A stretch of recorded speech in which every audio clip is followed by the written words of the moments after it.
చట్టంలో 2026 తర్వాత జనాభాను లెక్కించి ఆ జనాభా ప్రాతిపదికన నియోజకవర్గాల పునర్విభజన జరగాలనే అంశాన్ని పొందుపరచడంతో ఈరోజు మళ్ళీ నియోజకవర్గాల పునర్విభజన చర్చనీయాంశంగా మారింది.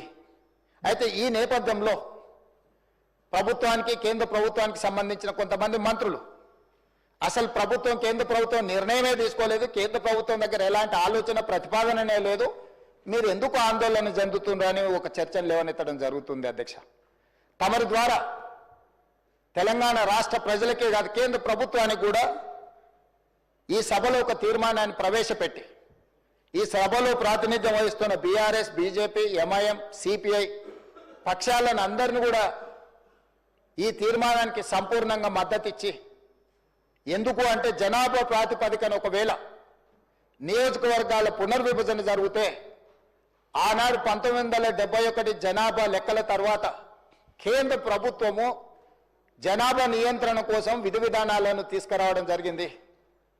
ఆనాడు కేంద్ర ప్రభుత్వం ఇచ్చిన ఆదేశాలను, కేంద్ర ప్రభుత్వం అమలు చేసిన విధానాలను దక్షిణాది రాష్ట్రాలు పకడ్బందీగా అమలు చేయడంతో దక్షిణాది రాష్ట్రాలలో జనాభాను నియంత్రించడమే కాకుండా ఉత్తరాదికి సంబంధించిన కొన్ని రాష్ట్రాలలో కేంద్ర ప్రభుత్వ ఆదేశాలను పాటించకపోవడం వల్ల జనాభా విపరీతంగా పెరిగిపోయింది.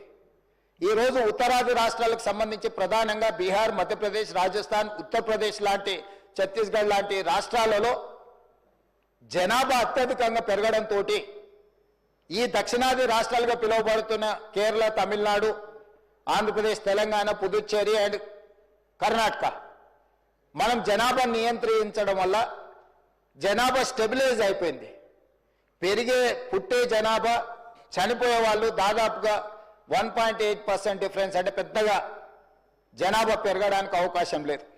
ఈరోజు జనాభా ప్రాతిపదికన ఒకవేళ నియోజకవర్గాల పునర్విభజన జరిగితే ఈరోజు ఉన్న దాంట్లో 543 పార్లమెంటు నియోజకవర్గాలలో దక్షిణాది రాష్ట్రాలకు 130 పార్లమెంటు నియోజకవర్గాల నుంచి ప్రాతినిధ్యం ఉంది.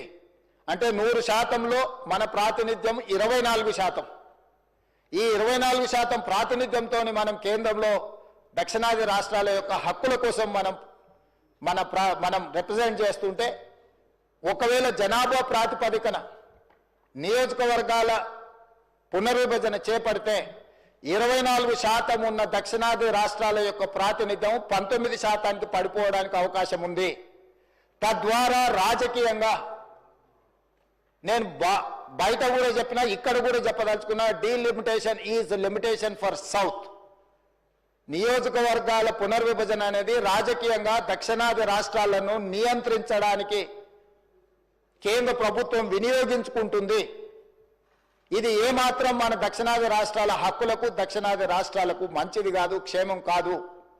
అందుకే ఈ సభ రాజకీయాలకు అతీతంగా తెలంగాణ రాష్ట్రంలో కూడా బట్టి విక్రమార్క గారు, అదేవిధంగా జానారెడ్డి గారు, కేశవరావు గారిని పెట్టి అన్ని రాజకీయ పార్టీలతోని సంప్రదింపులు చేపట్టి అన్ని రాజకీయ పార్టీలను కూడా దక్షిణాది రాష్ట్రాల్లో ఉన్న, ముఖ్యంగా తెలంగాణ రాష్ట్రంలో ఉన్న అన్ని రాజకీయ పార్టీలను, ప్రజా సంఘాలను కూడగట్టుకొని తెలంగాణ రాష్ట్రం మొత్తం ఒకే మాట మీద ఉన్నారు, ఒకే బాటలో ఉన్నారు నియోజకవర్గాల పునర్విభజనకు సంబంధించి అని కేంద్ర ప్రభుత్వాన్ని ఒక సందేశాన్ని పంపించాలనే ప్రయత్నం. అందులో భాగంగానే ఈరోజు ఈ సభలో మనం ఈ తీర్మానాన్ని ప్రవేశపెట్టుకున్నాము.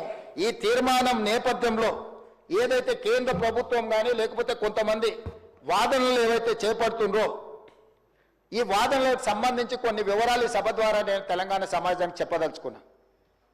50 సంవత్సరాల క్రితం ఇందిరాగాంధీ గారు గుర్తించి జనాభా ప్రాతిపదిక నియోజకవర్గాల పునర్విభజన దేశ స్థాయిలో జరిగితే ఇది రాష్ట్రాల మధ్య వైషమ్యాలను, రాష్ట్రాల మధ్య తారతమ్యాలను తీసుకురావడానికి అవకాశం ఉంటుంది అని చెప్పి ఆనాడు 50 సంవత్సరాల క్రితమే శ్రీమతి